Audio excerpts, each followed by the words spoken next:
Healthcare reform. Can the Democrats' effort be unraveled? What follows is intended as a less controversial and relatively simple response to the Democrats' well-intentioned but ill-considered efforts to fix the healthcare system. Instead of being against the Democrats, the Republicans need to be solidly for someone, for the vilified insurance companies.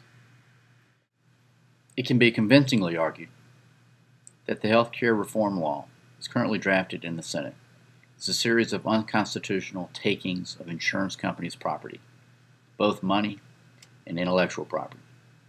One of the takings is structured as a rebate to customers that is required if an insurance company spends more than 80 or 85% of their insurance premium revenues on something other than the delivery of healthcare services or products to their policyholders.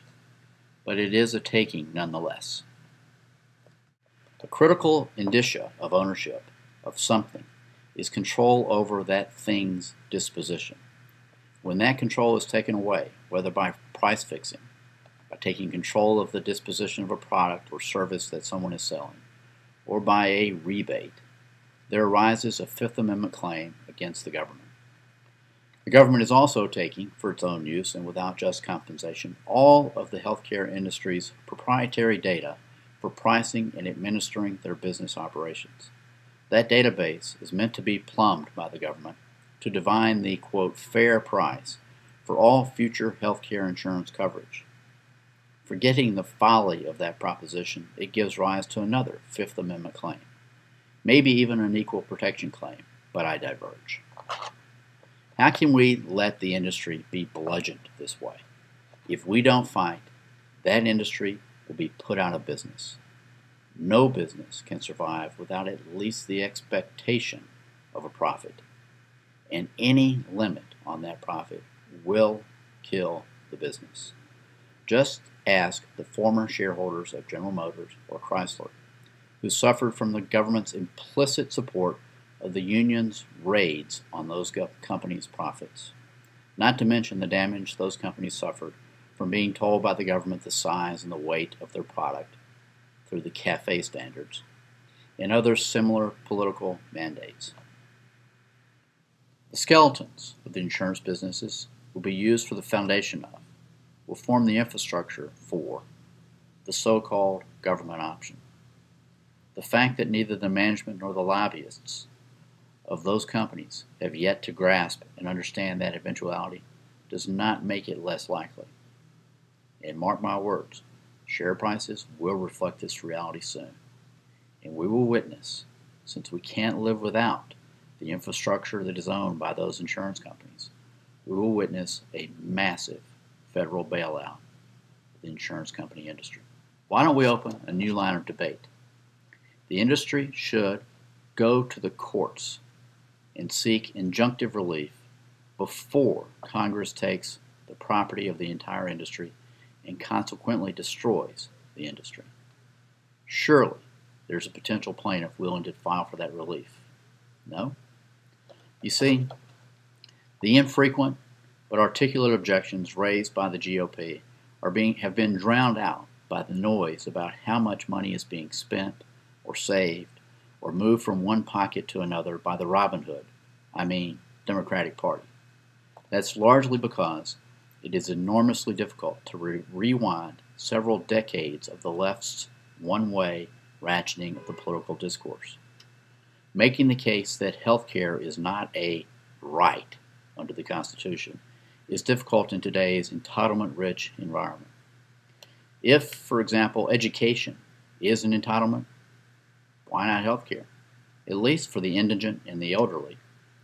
And if health care is a right for the indigent and the elderly, why not for everyone else? No one has, for example, pointed out that access to something implies that that thing exists.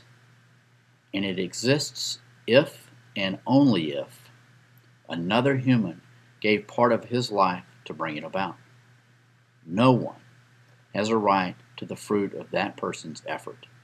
without payment, and laundering the payment through the hands of the government, reducing the payment along the way for the sake of the needy or for the sake of the public good, is just evidence of another theft, a different theft, not a justification for this one.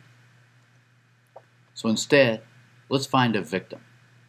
Insurance company shareholders, or nurses, or doctors, or ambulance drivers, or hospital custodians, and show the left what happens when an unmovable object, patients' rights, meets a force of infinite power, our victims' constitutional right to keep their own money or be paid for their labor. The government can never arbitrate between the rights of two citizens. Remember, the rights we have under the Constitution are inalienable, without caveat. If there appears a conflict between the rights of two citizens, one of two things is true. Either one of them is not really a right as protected under the Constitution, or the government cannot constitutionally intervene. The parties have to work it out among themselves by contract or otherwise. The Republicans must remind the country that letting a government body pick a winner means letting the government pick losers, reducing the losers to uncompensated servants.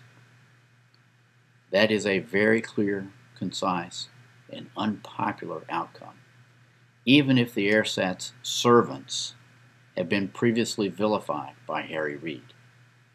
At the very worst, if we try this new tactic, we'll have a new, much simpler, and more convincing campaign message in 2010 than, quote, Republicans would have undermined capitalism differently and more gradually.